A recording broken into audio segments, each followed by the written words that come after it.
안녕하세요. 야너비의 김현우입니다. 2020년 수능 베이주주의 조건화 원리라는 철학 지문을 같이 보도록 하겠습니다. 자, 많은 전통적 인신론자는 임의의 명제에 대해 우리가 세 가지 믿음의 태도 중 하나만을 가질 수 있다고 본다. 자, 먼저 이 전통적 인신론자는 요 임의의 명제에 대해서요. 대상이네요. 어떤 관점을 가지고 있다고요? 세 가지 믿음의 태도 중 하나만을 선택할 수 있다. 요렇게 본다는 거죠. 전통론자 인신론자는. 참고로 여러분 명제라는 거는 왜 참, 거짓 이런 거잖아요. 그쵸? 자, 그러면 우리한테 당연히 세 가지 믿음의 태도가 무엇인지 설명해 줘야 됩니다.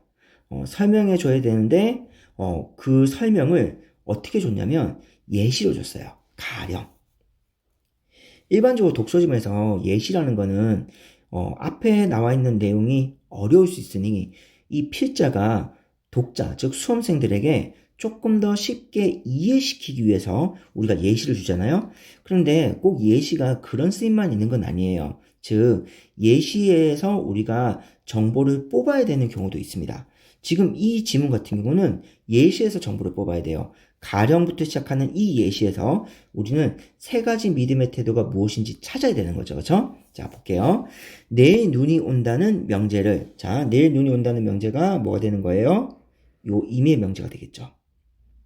자, 그 명제를 첫 번째 참이라고 믿거나, 두 번째 거짓이라고 믿거나, 세 번째 참이라고 믿지도 않고 거짓이라고 믿지도 않을 수도 있대요. 이렇게 세 가지 믿음의 태도가 있다는 거죠.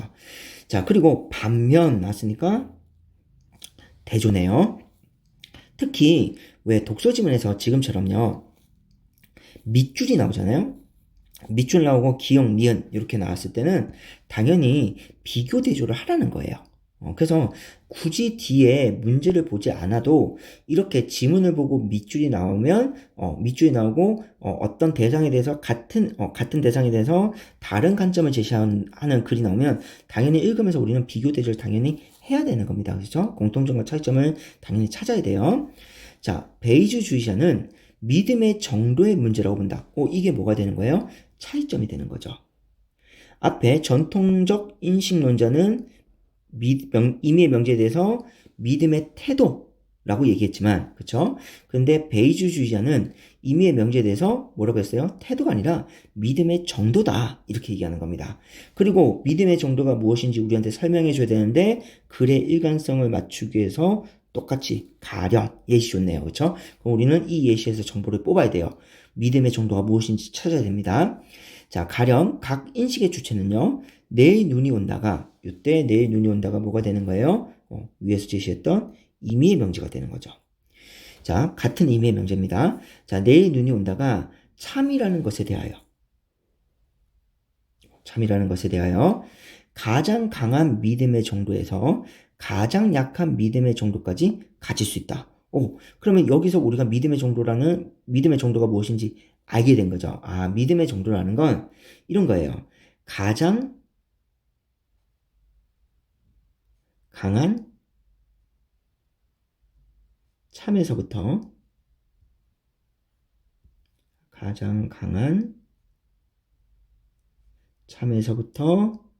어디까지요? 가장 약한 참까지. 요 사이에 수많은 참이 있겠죠. 요게 정도예요. 그렇죠. 그리고 참이 1번이었잖아요. 그럼 우리가 대칭적으로 거짓도 그렇겠죠. 그렇죠? 베이주주의자는 거짓에 대하여도 가장 강한 거짓에서부터 가장 약한 거짓까지 가질 수 있다고 볼 거고요. 그 다음에 요 3번 참이라고 믿지 않고 거짓이라고 믿지 않을 수 있다. 좀 길죠? 그럼 이거를 그냥 묶어서 제가 A라고 해볼게요. 그러면 가장 강한 A서부터 가장 약한 A까지 있겠죠. 그러니까 지금 정도의 개념이 명확하게 보이죠. 그죠? 자, 정리해 줍니다. 이처럼. 자, 베이주주의자는요, 믿음의 정도를 믿음의 태도에 포함함으로써, 그러니까 믿음의 정도라고 해서 믿음의 태도가 없는 건 아니에요. 참, 거짓, 이런 건 있잖아요. 그쵸? 그러니까 믿음의 정도가 있다는 거는, 이거는 차이점이 될 거고, 베이주주의자가 그렇다고 믿음의 태도를 없다 이렇게 얘기하는 게 아니라 믿음의 태도 안에 믿음의 정도가 포함한다고 했으니까 믿음의 태도는 둘 다 가지고 있는 공통적 속성이겠죠. 그럼 이거는 공통점이에요. 그렇죠? 포함함으로써 많은 전통적 인신론자들과 달리 vs 대조 믿음의 태도를 풍부하게 표현했습니다. 즉 우리가 기억은 그 믿음의 태도에 대한 이야기를 했죠. 믿음의 태도.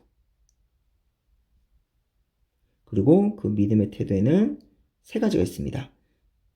참이거나 거짓이거나 참이 아닐 수도 있고 not 거짓. 거짓이 아닐 수도 있어요. 이렇게 세 가지가 있다면 니은 베이주주의자는 요 믿음의 태도 안에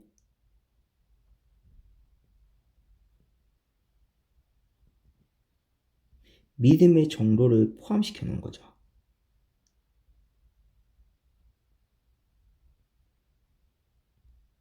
그래서 가장 강한 참부터 가장 약한 참까지, 가장 강한 거짓부터 가장 약한 거짓까지, 가장 강한 A서부터 가장 약한 A까지. 그러니까 태도가 없다 이게 아니에요. 태도 안에 정도가 있는 겁니다. 좀 더 구체화시킨 거죠. 그쵸? 그러니까 믿음의 태도를 어떻게 했다고요? 풍부하게 표현한 거죠. 가장 강한 참부터 가장 약한 참까지, 가장 강한 거짓부터 가장 약한 거짓까지, 가장 강한 A부터 가장 약한 A까지. 그러니까 믿음의 태도는 이때 그 태도를 좀 더 세분화하게 분화시킨 겁니다. 이거를 풍부하게 표현한다 이렇게 표현한 거죠. 자, 그리고 이제 두 번째 문단 가볼게요. 우리는 종종 임의의 명제가 참인지 거짓인지 새롭게 알게 된다. 자, 요 임의의 명제가 참 거짓인지 새롭게 알게 된대요. 이것을 베이주주의자. 그러면 기억과 니은 중에 뭘 끌고 들어오는 거예요? 니은을 끌고 들어오는 거죠. 그러면 당연히 이 지문의 하자는 요 베이주주의자. 요게 화제가 될 겁니다. 그쵸? 기억과 니은 중에 뭘 끌고 들어오니까요? 니은을 끌고 들어오던 거잖아요. 자, 그래서 이 베이주주의자의 믿음의 정도의 문제를 우리한테 좀 더 구체적으로 쭉 설명해 줄 겁니다. 이게 화제가 되겠죠. 자, 요 베이주주의자의 표현으로 바꾸면요. 새롭게 임의 명제가 참인지 거짓인지 새롭게 안다는 것을 이 베이주주의자의 표현으로 바꾸면 그 명제가 참인지 거짓인지에 대해 가장 강한 믿음의 정도를 새롭게 갖는다는 것이다. 그렇죠. 왜냐면 베이주주의는 믿음의 태도 안에 믿음의 정도가 들어있으니까요. 그쵸? 그러니까 새로 참인지 거짓인지 새로 알게 된다는 것은 그게 그냥 단순히 참이다. 단순히 거짓이다. 이게 아니라 참 중에 가장 강한 참부터 가장 약한 참까지, 거짓이라면 가장 강한 거짓부터 가장 약한 거짓까지. 요렇게 우리가 보겠죠. 베이주주의자는. 자, 베이주주의는요. 이런 경우에 믿음의 정도가 어떤 방식으로 변해야 하는지에 대해서 정교한 설명을 제공합니다. 베이주의는 이런 경우 믿음의 정도가 어떤 방식으로 변해야 되는지를 우리한테 정교하게 설명을 제공한대요. 여기서 이런 경우가 뭐에 해당하는 거예요? 이런 경우라는 건 요거죠. 그렇죠? 임의 명제가 참인지 거짓인지 새롭게 알게 되는 경우에 그때 믿음의 정도가 어떤 방식으로 변해야 되는지 우리한테 설명해 준대요.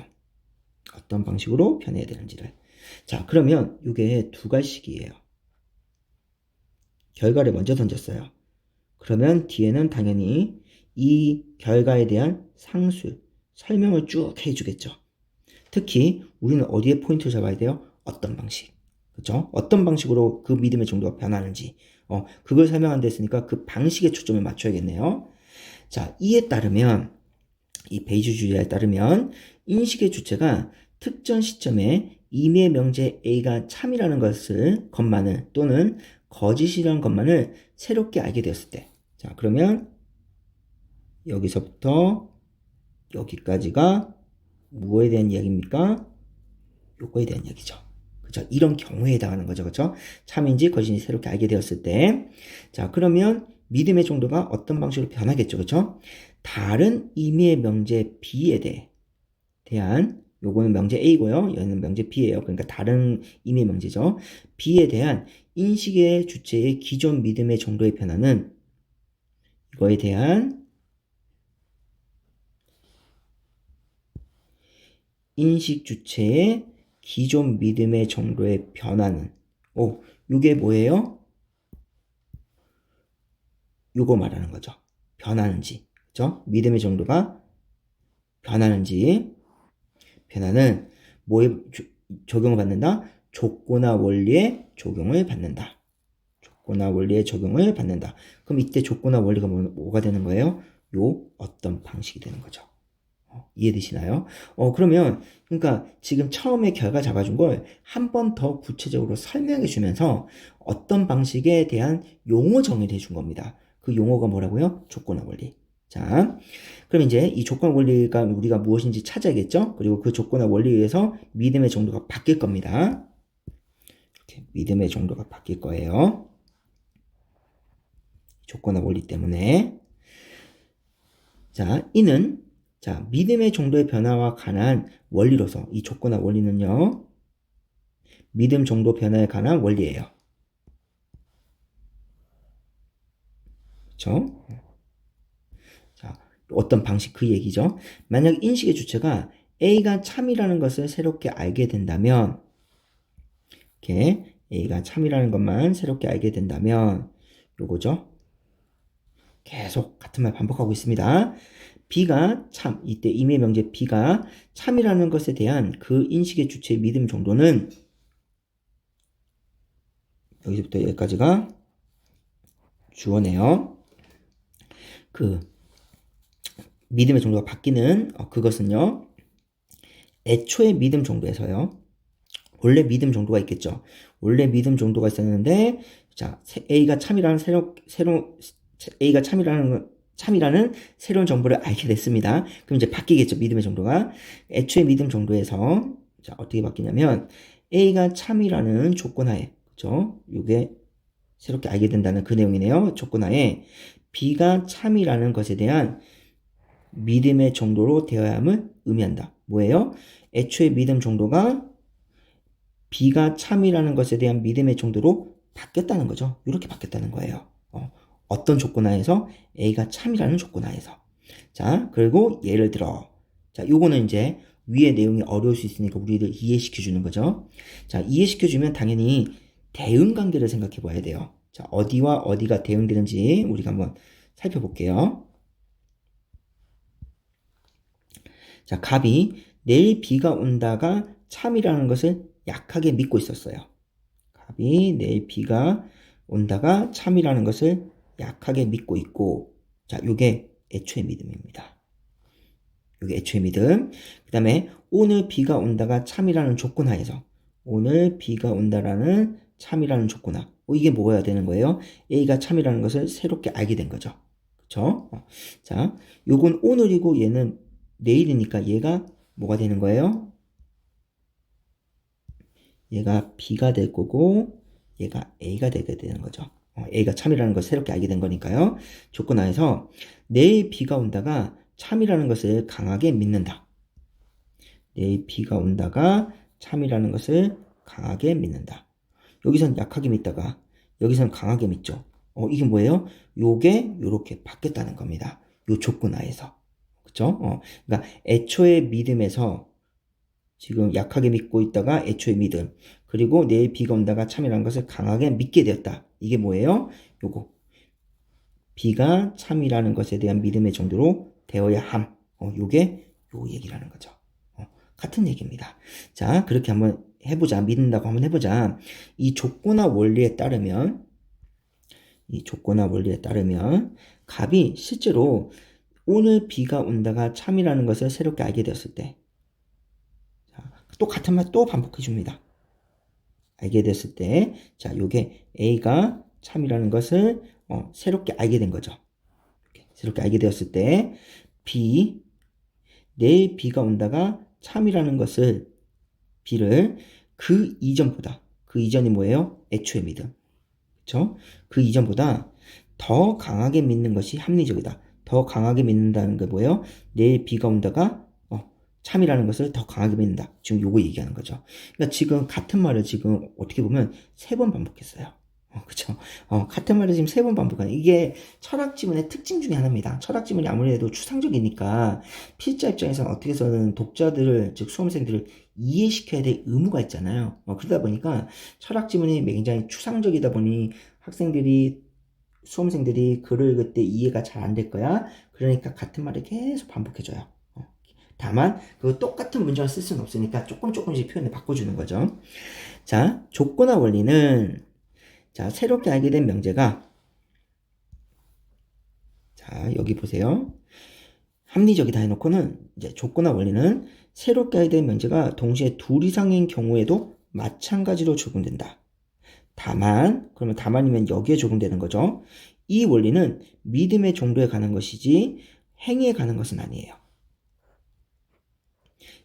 다만 이 원리는, 이 조건화 원리죠. 조건화 원리는 믿음의 정도와 관련된 거지 행위와 관련된 건 아니다. 그러면 지금 여기서부터 여기까지는 부가정보예요. 그래서 지금 요 베이주에는 이런 경우 믿음의 정도가 어떤 방식으로 변해야 되는지 정교하게 설명을 제공한다. 결론 빵 던지고 거기에 대해서 설명을 해주는데 같은 말을 3번 반복했습니다. 그러니까 우리 수험생들 다 이해했겠지? 하고는 여기서부터 여기까지는 부가정보.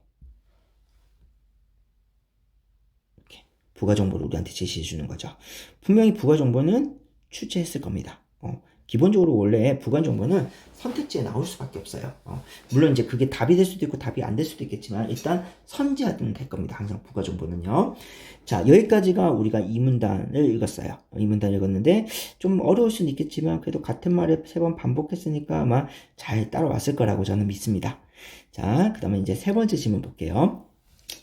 자, 명제들 중에는 위의 예처럼 참인지 거짓인지 새롭게 알게 된 명제와 관련된 것도 있지만 관련되지 않은 것도 있다는 거예요. 그러면 이거는 뭐예요? 예외라는 거죠. 지금 어디를 잡고 있냐면, 좀 지워볼게요.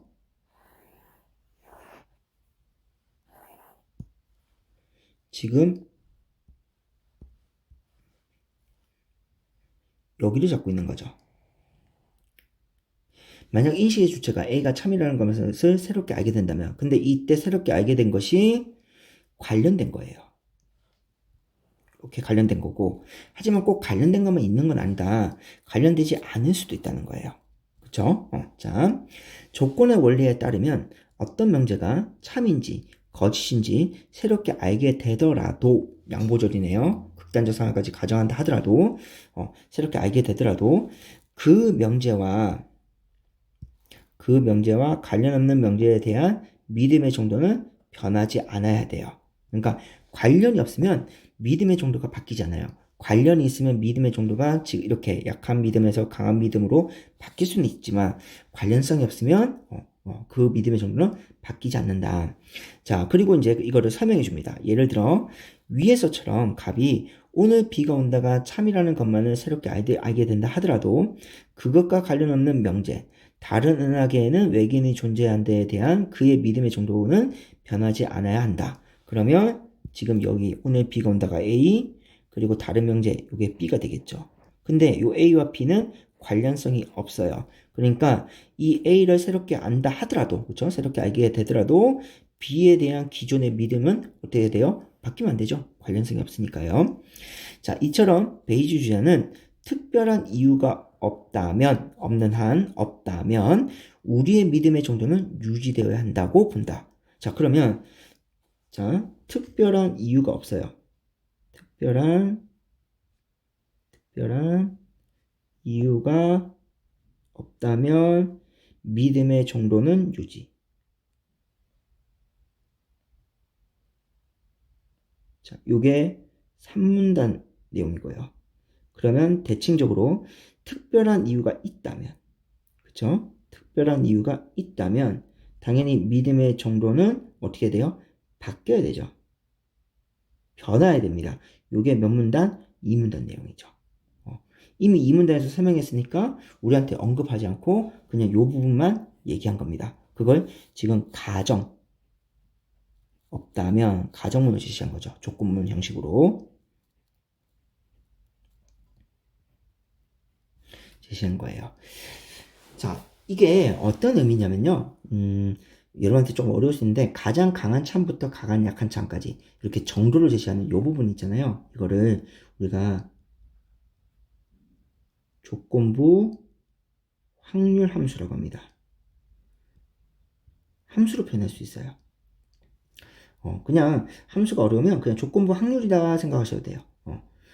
만약에 강한 참이 100, 그 다음에 가장 약한 참이 0, 그러면 그 사이에 0과 1 사이, 그러니까 100이면 100%라고 생각해 볼게요. 가장 약한 참이 0%예요. 그러면 가장 강한 참이 1이 되는 거죠. 100%니까요. 그러면 조건부가 어떻게 나오는 거예요? 예를 들어서 참이 0부터 1까지 있는 거죠. 그쵸? 요게 1이 100%, 0이 0%. 그래서 참이 가장 약한 참부터 가장 강한 참 요 사이에 정도를 가지고 있다는 겁니다. 이게 조건부 확률 얘기하는 거예요, 지금. 자, 그리고 이제 마지막 문단 정리해 볼게요. 베이주자는 이렇게 상식적으로 당연히 여겨지는 생각을 정당화하기 위해서요. 뭐뭐 하기 위해. 그러면 앞에가 목적, 뒤가 수단, 기존의 믿음의 정도를 유지함으로써. 자, 그러면 얘가 수단이네요. 자, 유지함으로써 얻을 수 있는 실용적 효율성을 호소하고 있다. 그러면 이 실용적 효율성이라는 게 기존의 믿음의 정도를 유지한다는 거죠. 그렇죠? 상식적으로 당연하게 여겨지는 생각을 정당하기 위해서는 기존의 믿음을 어떻게 한다? 유지한다는 거예요. 그리고 그걸 우리는 뭐라 한다? 실용적 효율성이라 한다. 자, 특별한 이유가 없다는 거는 앞에 3문단 내용을 끌고 들어가는 거죠, 지금. 그렇죠? 특별한 이유 없이 요거 얘기하네요. 학교를 옮기는 행위는 어떤 방식이든 우리의 에너지를 불필요하게 소모한다. 그러니까 우리 에너지를 불필요하게 소모한다는 건 뭐예요? 실용적 효율성이 떨어진다는 거죠. 그렇죠? 특별한 이유도 없이 학교를 옮기는 행위를 했어요. 그러면 그거는 불필요한 에너지를 소모하게 되는 거고 그 말은 뭐다? 실용적 효율성이 떨어지는 거다. 그러니까 우리는 어떻게 해야 된다? 기존의 믿음의 정도를 유지해야 된다. 이거겠죠. 베이주주의자는 특별한 이유 없이 기존의 믿음의 정도를 바꾸는 것도 이와 유사하게 에너지를 불필요하게 소모한다고 볼 수 있다. 유추네요. 그죠? 비슷한 사례를 끌고 들어온 거예요. 그래서 자, 베이주주의는 특별한 이유 없이 기존의 믿음의 정도를 바꾸는 것도 여기서 특별한 이유 없이 기존의 믿음의 정도를 바꾸는 게 요거 얘기하는 거죠. 요 부분. 요게 만약에 오늘 비가 온다 참을 새롭게 알게 됐는데 다른하게 외계인의 존재에 대한 믿음의 정도가 바뀌었어. 그러면 그거는 뭐다? 실용적 효율성이 떨어진다는 거예요. 불필요한 에너지를 썼다는 거죠. 자, 믿음의 정도를 바꾸는 것도 이와 유사하게 에너지를 불필요하게 어떻게 한 거다? 소모한 거다. 자, 이 관점에서 실용적 효율성을 추구한다면 특별한 이유가 없다면 어떻게 된다? 기존의 믿음의 정도는 계속 유지해야 된다. 같은 말 또 반복하죠. 이렇게 같은 말을 또 반복해 줍니다. 그러니까 3문단을 조금 더 그냥 3문단 내용을 이 4문단이 한 번 더 반복했다. 조금 더 구체적으로 실용적 효율성이라는 개념을 끌고 와가지고 3문단을 조금 더 구체적으로 우리한테 제시했다. 이렇게 생각해도 되겠네요. 자, 이렇게까지 해서 우리 2020년 수능 베이주주의 조건화 원리 지문까지 봤습니다. 그럼 뒤에 문제를 풀어보도록 하겠습니다. 16번 윗글에서 답을 찾을 수 있는 질문에 해당하지 않는 것을 골라라. 16번 문제도 결국 내용 유치 문제예요. 지금 선지가 5개 있는데 그 5개 선지 중에 4개는 4개의 질문의 답이 지문 속에 있고 1개의 선지에 대한 질문에 대한 답은 지문 속에 없고 결국 16번은 내용 유치 문제죠. 1번 믿음의 정도와 관련하여 상식적으로 당연하게 여겨지는 생각을 어떻게 정당화할 수 있을까? 우리 정당화와 관련된 부분이 맨 마지막 문단에 나왔습니다. 지금 맨 마지막 문단 보면 당연하게 여겨지는 생각을 정당화하기 위해 이게 뭐예요? 목적. 이걸 위해서 우린 무엇이 필요해요? 실용적 효율성이 필요하죠. 그래서 실용적 효율성에 호소할 수 있다 했잖아요. 그러면 실용적 효율성은 어떻게 일어나는 겁니까? 기존의 믿음의 정도를 유지함으로써. 그래서 우리는 실용적 효율성이 나타나게 되고 그 실용적 효율성을 통해서 당연하게 여겨지는 생각을 정당화할 수 있는 거죠. 따라서 16번, 네, 1번 선지 적절한 선지네요. 2번, 특별한 이유 없이 믿음의 정도를 바꿔야 하는 이유는 무엇일까? 특별한 이유가 없다면 믿음의 정도는 바꾸면 안 되죠. 유지돼야 됩니다. 그래서 2번이 적절한 선지네요. 적절한 게 아니라 2번이 정답인 거죠. 자, 특별한 이유 없이 믿음의 정도를 유지한다는 건 어디 있었냐면 산문단이 있었어요. 그래서 산문단에서 사례를 줬잖아요. 자, 명제가 다른 은하에는 외계인이 존재한다. 이 명제에 대해서 우리가 갑이 오늘 비가 온다가 참이라는 것만을 새롭게 알게 되었어요. 그렇다 하더라도 다른 은하에는 외계인이 존재한다에 대한 믿음의 정도는 어떻게 돼요? 바뀌면 안 되죠. 왜? 관련성이 없잖아요. 그래서 2번은 적절한 선지가 아닙니다. 답이 2번이네요. 3번, 믿음의 정도를 어떤 경우에는 바꾸고 어떤 경우에는 바꾸지 말아야 될까? 어떤 경우에 믿음의 정도를 바꿉니까? 이 문단에서 특별한 이유가 있을 때, 그렇죠? 증거가 있을 때요. 그때 바꾸고 어떤 경우에는 바꾸지 않습니까? 3문단 요거죠, 그렇죠? 2번 선지와 같은 내용. 3문단 특별한 이유 없이는 믿음의 정도는 바꾸지 말고 유지해야 되죠. 따라서 적절한 선지입니다.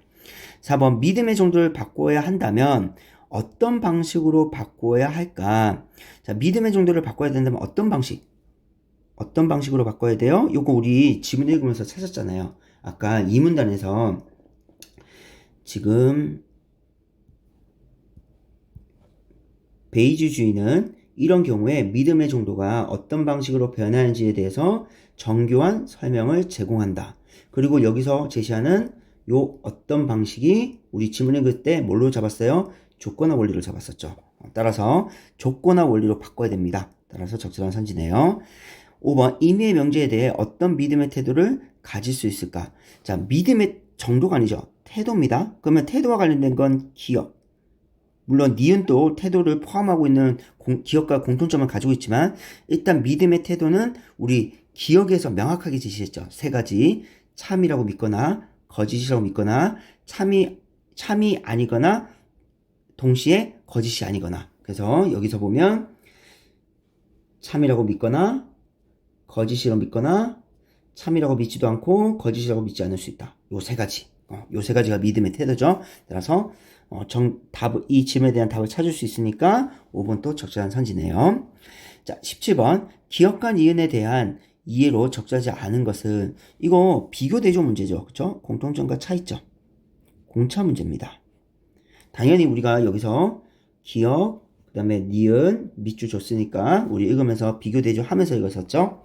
자, 1번. 만약 을이 기억, 즉 전통적 인식론자라면 을은 동시에 니은, 베이주주의자일 수 없다. 그렇죠. 왜냐하면 기억과 니은은 이항 대립이잖아요. 기억은 전통적 인식론, 그래서 믿음의 태도를 제시하고 이 태도에 세 가지가 있다 얘기했었죠. 니은은요, 믿음의 태도 안에 믿음의 정도를 포함시켜서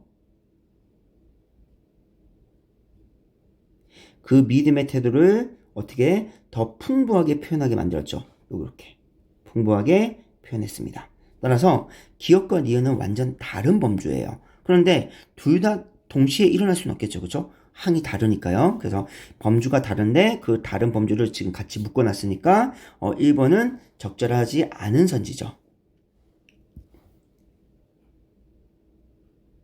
죄송합니다. 자, 니은일 수 없다. 맞죠? 그쵸? 니은일 수 없습니다. 자, 2번. 기억은 을이 내일 눈이 온다가 거짓이라고 믿는 것은, 자, 그 명제가 거짓임을 강한 정도로 믿는, 자, 기억은 전통적 인식론입니다. 근데 지금 믿음의 정도잖아요. 거짓임을 강한 정도로 믿는다. 이건 믿음의 정도죠.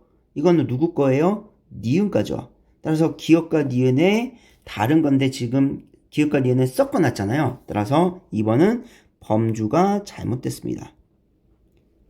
매칭이 잘못됐어요. 그쵸? 따라서 17번의 정답 2번이겠네요. 자, 나머지 선지도 한번 볼게요. 3번. 기억은 을이 내일 눈이 온다가 참이라고 믿는다면 을은 내일 눈이 온다가 거짓이라고 믿을 수 없다고 주장한다. 그렇죠. 기억은 전통적 인신론자입니다. 그리고 이 전통적 인신론은 세 가지 믿음의 태도 중에 하나만 가질 수 있다 했었죠. 그러니까 참이라고 믿었다면 당연히 거짓이라고 믿을 수도 없고, 또는 이렇게 이게 1, 얘가 2, 얘가 3이라면 참이라고 믿었다면 거짓이라고 믿을 수도 없고, 또는 참이라고 믿지도 않고 거짓이라고 믿지도 않을 수 있다. 이것도 안 되겠죠. 그렇죠? 무조건 참이라고 믿었다면요. 셋 중에 하나만 선택할 수 있습니다. 따라서 적절한 선지. 자, 4번. 니은은 을의 내일 눈이 온다가 참이라는 것에 대한 믿음의 정도와 내일 눈이 온다가 거짓이라는 것에 대한 믿음의 정도가 같을 수 있다고 본다. 자, 이게 어려울 수 있는데 이 조건화 원리라는 거는요, 이 니은 베이지주의에서 말하는 조건화 원리라는 건 결국 조건부 확률이에요. 그래서 지금 뭐뭐 라면이니까 이걸 가정문이라고 했을 때 충분 조건 P, 그러면 여기에 가설이 들어갈 거예요. 가설이라는 게 내일 눈이 온다. 내일 눈이 온다. 요게 가설입니다. 요 가설이 이 증거에 의해서, 어떤 증거, 이 증거가 이제 새롭게 어떤 명제를 알게 된다면 이 부분인 거죠. 그렇죠? 이게 증거가 있다면 이 조건화 원리에 따라서 이 충분 조건은 0부터 1까지의 확률을 가질 거예요. 그러니까 참이라고 믿는 정도가 0%, 참이라고 믿는 정도가 100%, 100%가 1이고 0%가 0이잖아요. 그러니까 이게 정도라는 거예요. 그러면 참이라는 것에 대한 믿음의 정도가 만약에 50%야. 그쵸? 즉 2분의 1. 그 다음에 내 눈이 온다가 거짓한 것에 대한 믿음의 정도도 50%. 이것도 2분의 1. 이렇게 같을 수 있다고요. 정도니까. 그 범위 안에 들어갈 수 있으니까요. 그래서 같을 수 있다고 본다. 괜찮죠. 그쵸? 조건부 확률이기 때문에 그렇습니다. 그 다음에 5번. 니은은 을이 내일 눈이 온다와 내일 비가 온다가 모두 거짓이라고 믿더라도 후자를 전자보다 더 강하게 거짓이라고 믿을 수 있다고 주장한다. 그럴 수도 있겠죠. 그쵸? 왜? 조건부 확률이니까요. 그쵸? 그래서 둘 다 거짓이라고 믿더라도 얘는 눈이 온다, 얘는 비가 온다. 하지만 후자, 내일 비가 온다를 더 강한 거짓이라고 믿을 수도 있죠. 물론 더 약한 거짓이라고 믿을 수 있다고 주장한다 해도 됩니다. 상관없어요. 어차피 정도이기 때문에요. 따라서 5번도 적절한 선지. 요 4번, 5번은 결국 이 지문에서 말하는 그 조건화 원리라는 것이 결국 확률의 개념이라는 걸 명확하게 인지했냐는 거예요. 즉, 물론 이제 확률이라는 단어가 지문 속에는 없습니다. 지문 속에는 없지만 맥락적 흐름상 이게 확률과 관련된 내용이구나 라는 걸 캐치했다면 우리가 쉽게 이해할 수 있는 부분인데, 기본적으로 어렵죠. 그쵸? 그래서 답이 만약에 2번 여기서 딱 나오면 원래는 여기를 안 봤으면 좋아요. 왜? 수능 지문이잖아요. 그쵸? 그래서 확실하게 2번이 틀렸네 하고 바로 딱 잡았으면 좋은데, 그걸 못 잡고 4번, 5번까지 내려가 버리면 그러면 이제 여러분들이 힘들어지는 겁니다. 이렇게 불필요한 내용에 대해서 내가 한 번 더 생각해야 되고, 그쵸? 그리고 이제 수능이니까 더 떨릴 거 아니에요. 답을 확정짓지 못할 거 아니에요. 4번, 5번을 명확하게 내가 정확하게 이해하지 못했는데 이 선지들을, 근데 내가 2번을 정확하게 답이라고 단정 지을 수 있을까? 여기서 오는 그 고민이 여러분들의 시간을 또 잡아먹을 겁니다. 자, 18번 볼게요. 자, 조건화 원리에 대해 설명한 내용으로 가장 적절한 것을 골라라. 자, 1번. 에너지를 불필요하게 소모하더라도, 자, 양보절이네요. 특별한 이유 없이 믿음의 정도를 바꾸는 것은 합리적이라고 아니죠. 합리적이지 않죠. 그렇죠? 자, 특별한 이유 없이 믿음의 정도를 바꾸는 것은 에너지를 불필요하게 소모한다. 그러니까 그러면 안 된다. 이 얘기였잖아요. 그렇죠? 그래서 1번은 적절한 선지가 아니네요.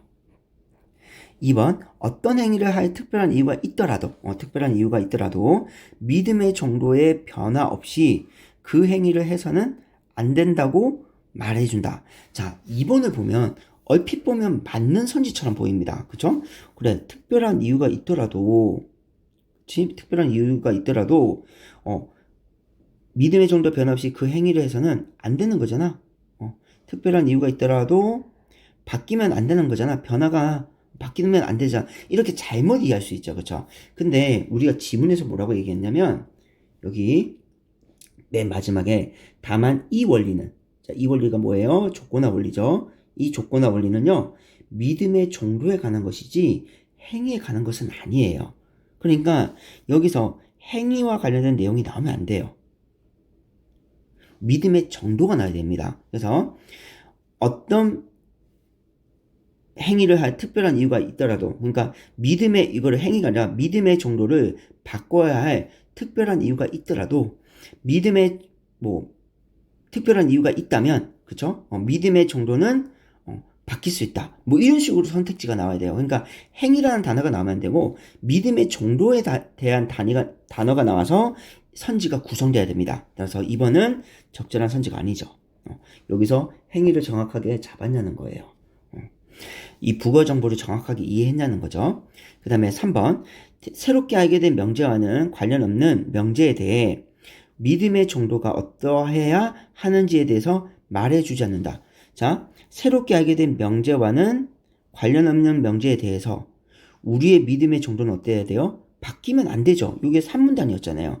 관련이 있으면 그게 증거가 되기 때문에 그 가설이 바뀔 수 있고, 믿음의 정도가 바뀔 수 있고, 만약에 증거가 그 명제와 관련성이 없다면 그때는 믿음의 정도는 바뀌면 안 된다. 이게 산문단 내용이었잖아요. 그래서 말해주지 않는다가 아니라 언급을 했습니다. 그렇죠? 산문단에서 언급을 해줬어요.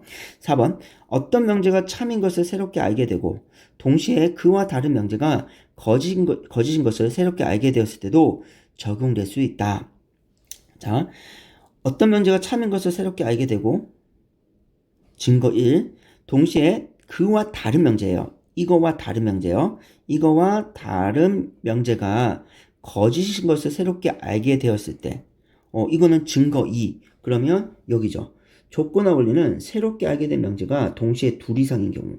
그렇죠? 이게 둘 이상이잖아요. 둘이니까 그때도 마찬가지로 적용된다 했었죠. 따라서 조건화 원리는 이렇게 명제가 둘 있을 때도 당연히 적용될 수 있죠. 따라서 정답이 4번이 되겠네요. 자, 5번. 임의의 명제를 새롭게 알기 전에 그와 다른 명제에 대해 가장 강하지도 않고 가장 약하지도 않은 믿음의 정도를 가지고 있는 인식의 주체에게는 적용될 수 없다. 아니요, 적용될 수 있죠. 자, 지금 여기서부터 묶어볼까요? 그와 다른 명제에 대해 가장 강하지도 않고 가장 약하지도 않은 믿음의 정도를 가지고 있는 인식의 주체. 자, 여기가 어떤 부분이냐면, 자, 임의의 명제 새롭게 알기 전이에요. 알기 전에. 자, 그와 다른 명제에 대해서 가장 강하지도 않고 가장 약하지도 않은 믿음의 정도. 이게 어디와 관련된 부분이냐면 여기와 관련된 부분이에요. 3번. 참이라고 믿지 않고 거짓이라고 믿지 않을 수 있다. 자, 이거를, 이 3번을, 자, 이 베이주 주제는, 이렇게 가장 강한 믿음의 정도에서 가장 약한 믿음의 정도까지 가질 수 있다 했죠. 그러니까 지금 참이라고 믿는 것에 대해서 가장 강하게 믿는 참에서부터 가장 약하게 믿는 참까지, 그 다음 거짓, 가장 강한 거짓이라고 믿는 정도서부터 가장 약한 거짓까지 가질 수 있고요. 그 다음에 3번, 참이라고 믿지 않고 거짓이라고 믿지 않을 수 있다. 이 3번에 대해서도 가장 강한 믿음의 정도에서 가장 약한 믿음의 정도까지 가질 수 있겠죠. 요 3번에 관련해서. 그래서 요게 그 3번과 관련된 거예요. 요 3번이랑 요 문장이랑 엮어주면 요렇게 나오겠죠. 그와 다른 명제에 대해서 가장 강하지도 않고, 즉 참이라고 믿지도 않고 가장 약하지도 않은 믿음의 정도, 참이라고 가장 약한 참, 그렇죠? 가장 약한 참이라고 믿는 정도까지 가지고 있는 인식의 주체에도 이 조건의 원리는 뭐 할 수 있다? 적용될 수 있겠죠.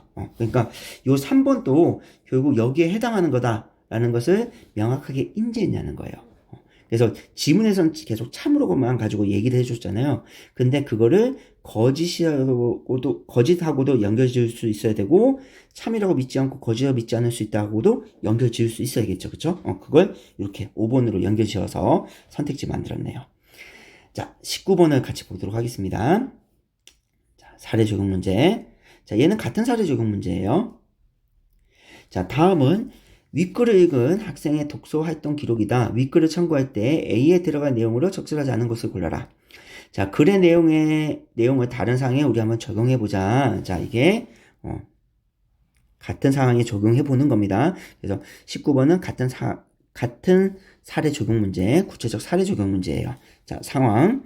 병가정은 공동 발표 내용을 기록한 흰색 수첩 하나를 잃어버린 것을 알게 되었어요. 그 수첩에는 병의 이름이 적혀 있습니다. 이와 관련해 병가정은 다음 명제에 가가 참이라고 믿지만 믿음의 정도가 아주 강하지는 않다. 그러면 명제 가가 참이라고 믿지만 그 믿음의 정도가 아주 강하지는 않다. 자, 요게 이제 가설이 되겠죠. 그 가설이 요겁니다. 병의 수첩은 체육관에 있다. 자, 일단 얘를 참이라고 믿고는 있어요. 근데 그 정도가 그렇게 강하진 않대요. 자, 요거 약함 이렇게 적어 놓을게요. 자, 병 혹은 정이 참이라고 새롭게 알게 될 수 있는 명제. 새롭게 알게 될 수 있는 명제, 이게 뭐가 되는 거예요? 이제 증거가 되는 거죠. 자, 나 체육관에 누군가의 이름이 적힌 흰색 수첩이 있어요. 누군가의 이름이 적혀 있는 요 흰색 수첩이 있습니다. 그러면 요 나가 참이라면 가가 참이라는 그 정도가 더 강해지겠죠. 그쵸? 자, 그 다음에 병의 이름이 적혀 있지만, 어떤 색인지 확인이 안 되는 수첩이요. 어디 있어요? 집에 있어요. 그러면 가에 대한 믿음의 정도는 어떨까요? 좀 약해질 수 있겠죠. 그쵸? 왜냐면 병이라는 이름이 적혀있는 수첩이 집에 하나 있으니까요. 근데 색은 확인되지 않았어요. 그쵸? 그러니까 병의 수첩이 2개일 수도 있잖아요. 그쵸? 그래서 다를 가지고 우리가 단정 지을 수는 없을 것 같긴 해요. 가가 참이라는 게 더 약해졌다. 이렇게 단정 지을 수는 없겠지만, 그래도, 다에 따라서 약해지는 가능성은 있겠죠. 그쵸? 나가 참이면 가가 참이라는 것이 훨씬 더 강해질 겁니다. 자, 그러면 이제, 자, 여기 볼까요? 병과 정은 나와 다 이외에 가와 관련이 있는 어떤 명제도 새롭게 알게 되지 않고, 그러니까 다른 건 생각하지 말라는 거예요. 지문 속에 없는 내용은 생각하지 말라. 자, 조건과 원리에 의해서만 자신들의 믿음의 정도는 바뀐다. 그러니까 항상 문제 풀 때는 이 조건과 원리만 생각해서 문제를 풀어봐라 라는 거예요. 자, 요런 게 뭐 세티스 파리부스라고 해서 다른 거 생각하지 말라는 뜻이에요. 다른 조건들은 전부 다 배제하고 지문 속에 나와 있는 조건만 가지고 문제를 푼다는 뜻이거든요. 자, 그러면 이제 1번 볼게요. 병이 가와 관련 없는 다른 명제만을 새롭게 알게 된다면, 자, 관련이 없는 명제예요. 관련 없는 명제를 새롭게 알게 됐대요. 관련 없는 명제. 자, 그러면 가에 대한 믿음의 정도는 어떻게 돼요? 유지돼야죠. 관련성이 없으니까요. 그래서 변하지 않겠고 적절한 선지네요. 자, 2번 병이 나만 알게 된다면, 자, 그 후에 가가 참이라는 것에 대한 병의 믿음의 정도는 그 전보다 더 강해질 수 있겠죠. 그쵸? 누군가의 이름이 적힌 흰색 수첩이 체육관에 있어. 이 명제를 새롭게 알게 된다면 가가 참이라는 것이 더 강해지겠죠. 따라서 적절한 선지입니다. 자, 3번.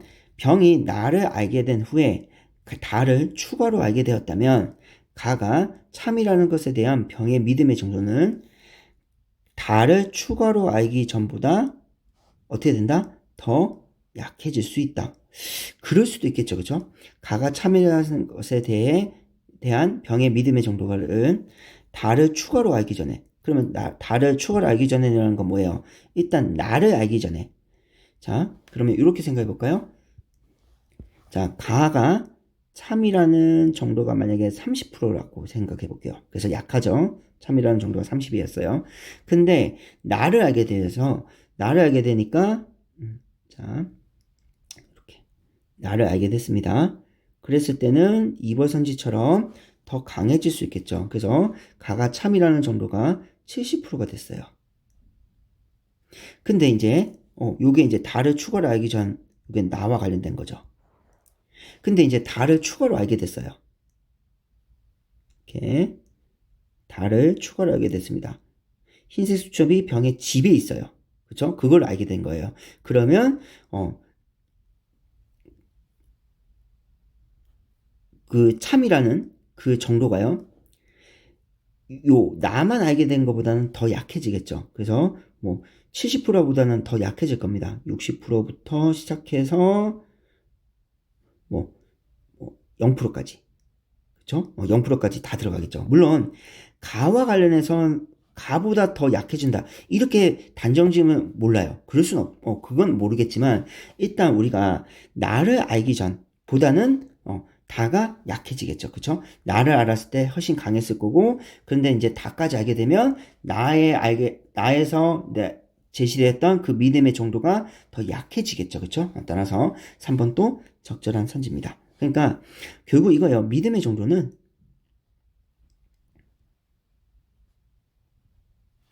나를 알게 됐을 때 다를 알게 된 것보다 나를 알게 됐을 때가 훨씬 더 강하다는 겁니다.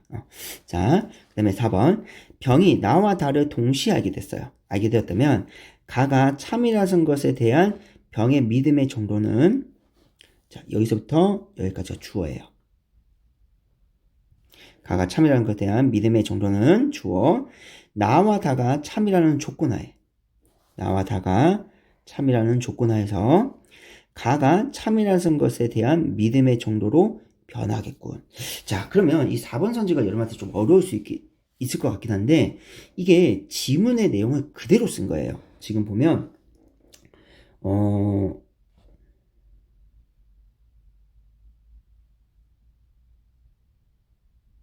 여기 보면 만약 인식의 주체가 A가 참이라는 것을 새롭게 알게 된다면 B가 참이라는 것에 대한 잠시만요. 여기가 아니라 이 부분이 아니네요. 조금 다 지워볼게요. 지우고 여기네요. 자, 이 부분 맞는 것 같네요. 인식의 주체가 A가 참이라는 것을 새로 알게 된다면 B가 참이라는 것에 대한 그 인식의 주체의 믿음의 정도는 그쵸? 자, 이게 이제 주어예요. 자, 애초에 믿음의 정도에서 A가 참이라는 조건하에 자, A가 참이라는 조건하에 B가 참이라는 것에 대한 믿음의 정도로 대화함을 의미한다. 자, 지금 요 문장이랑 요 문장이 똑같아요. 다만 지금 요 문장에 무엇이 추가된 거예요? 이렇게 새롭게 알게 된 명제가 둘 이상인 경우 얘가 추가된 거죠. 이렇게 추가해서 이렇게 문장을 만들어낸 겁니다. 그래서 자, 가가 참이라는 것에 대한 병의 믿음의 정도는 B가 참이라는 것에 대한 그 인식의 주체의 믿음의 정도는 같은 문장이에요. 지금 나와 다가 참이라는 조건하에 애초에 믿음의 정도에서 A가 참이라는 조건하에 요 A가 참이라는 조건하에 지금 새롭게 알게 된 명제가 둘 이상이다. 요걸 집어넣어 버린 거죠. 그 조건하에 가가 참이라는 것에 대한 믿음의 정도 B가 참이라는 것에 대한 믿음의 정도로 뭐한다? 변하겠군. 되어야 한다. 되다가 변하다 의미잖아요. 그쵸? 얼음이 물이 되다. 그 다음에 뭐 비가 얼음이 되다. 되다가 변할 의미니까요. 이렇게 믿음의 정도로 변하겠군. 이렇게 만든 겁니다. 그래서 4번은 여러분들이 의미를 이해하기보다는 지문 속에서 문장을 그대로 따왔구나. 그리고 따오되 거기에서 그 조건 A가 참이라는 이 조건하에 라는 요 구절에서 지금 명제를 둘을 넣어줬구나. 그거를 파악하면 쉽게 판단할 수 있습니다. 자, 그래서 4번 또 적절한 선지. 자, 그럼 정답이 5번 되겠네요. 그쵸? 정답은 5번. 자, 병과 정이 나를 알게 되기 전에 가가 참이라는 것에 대한 믿음의 정도가 서로 다르다면 병과 정이요. 나를 알기 전에 가가 참이라는 것에 대한 믿음의 정도가 서로 달라요. 그래서 뭐 병이 가가 참이라는 정도가 뭐 70%, 나는 가가 참이라는 정도가 뭐 30% 이런 식으로 다르다면 자, 나만 알게 됐어요. 이제 나를 알게 된 후에 가가 참이라는 것에 대한 믿음의 정도, 가가 참이라는 것에 대한 병과 정의 믿음의 정도는 어떻게 된다? 같을 수도 있죠. 55%. 그쵸? 처음에는 달랐어요. 처음에는 병은 가가 참이라는 거 30%. 그 다음에 정은 가가 참이라는 거 70%. 70% 하지 말고 나가 참이라는 것을 더 확률을 높여주는 조건이니까 만약에 40% 이렇게 해볼게요. 그랬을 때, 자, 이제 나만 알게 됐어요. 체육관에 누군가 이름이 적힌 흰색 수첩이 있다. 이걸 알게 됐어. 그러면 기존의 믿음보다 더 강해지겠죠. 그래서 병은 50%. 정도 믿음의 정도가 강해져서 50%. 이럴 수도 있잖아요. 그쵸? 왜냐면 조건부 확률이니까. 따라서 같을 수 있는데 없다라고 했으니까 적절하지 않네요. 그래서 지금 요 19번 정답은 5번이 됩니다. 자, 20번. 문맥상 A부터 E의 단어와 가장 가까운 의미로 쓰인 것을 골라라. 자, 1번 A. 자, A가 여기 있네요. 그쵸? 하나만을 가질 수 있다고 본다. 자, 이때 가지다는 거는 자, 믿음의 태도 중 하나만 가진다. 이건 뭐예요? 마음에 품는 거죠. 그쵸? 내가 믿음을 믿음, 뭐 참이라는 믿음, 거짓한 믿음, 이런 것들을 내 마음속에 이렇게 가지는 겁니다. 근데 1번 어제 친구와 함께 만나는 자리를 가졌다. 이거는 모임이잖아요. 그쵸? 얘는 모임에 대한 이야기죠. 따라서 의미가 완전 다르네요. 자, 2번 법에 따라. 자, 지금 B가 여기 있습니다. 따르면, 그쵸? 자, 조건과 원리에 따르면 이렇게 된다. 법에 따르면 이렇게 된다. 자, 요게 이 따라가 지금 여기서 따라는 어떤 의미예요? 뭐 관례, 유행이나 명령 또는 뭐 의견 뭐 이런 것들을 실행한다는 의미죠. 그죠? 법에 따라서 공정하게 뭐가 실행되었다. 그죠? 그 다음에 뭐 절차가 공정하게 실행됐다. 여기서도 조건과 원리에 따라 조건과 원리에 의해서 이것이 어떤 것들이 실행되었다. 이런 의미니까요. 그래서 같은 의미죠. 따라서 정답이 2번이네요. 자, 3번 C. 우리는 지금 아이를 봐줄 분을 찾고 있다. 이건 돌봐주다는 거죠. 그죠? 지금 여기서는 돌봐주다의 의미인데, 지금 여기 C에서, 여기, 믿음의 정도는 유지되어야 된다고 본다. 이건 뭐예요? 생각한다. 이렇게, 그런 입장을 가지고 있다. 이런 의미잖아요. 따라서 적절하지 않죠. 3번은 돌봐주다의 의미니까요. 자, 4번. 그는 젊었을 때 얻은 병을, 아직 못 고쳤다. 이때 얻다는 거는 이익이 아니에요. 그쵸? 이득이 아닙니다. 근데 여기 뒤에 기존의 믿음의 정도를 유지함으로써 얻을 수 있는 실용적 효율성에 호소할 수 있다. 이건 뭐예요? 이익과 관련된 거죠. 얘는 그러니까 결국 획득하다 의미예요. 획득하다 의미고 여기서 병을 얻다는 것은 뭐예요? 병에 의해서 앓게 되다 의미이죠. 그쵸? 그러니까 얘는 이익으로 볼 수 있지만 얘는 이익이 아니에요. 따라서 4번도 적절한 맥락은 아니네요. 5번 매장에서 헌 냉장고를 새 선풍기와 바꿨다. 이거는 교환의 의미죠. 그쵸? 교환의 의미인데 여기서 기존의 믿음 정도를 바꾸는 거. 이거는 참이라는 믿음의 정도가 만약에 50%였어. 그런데 그 믿음의 정도가 뭘로 바뀌었다? 20%로 바뀌었다. 이거는 교환의 의미가 아니잖아요. 변화되는 거죠. 그렇죠? 따라서 5번에 지금 바뀌다와 2에 바뀌다도 적절하지? 이렇게 관련성이 없는 그런 단어입니다. 단어 의미가 다르다는 거죠. 자, 이렇게 해서 우리가 2020년 수능 베이지주의 족구나 원리 지문을 같이 봤습니다. 자, 오늘도 고생 많으셨습니다.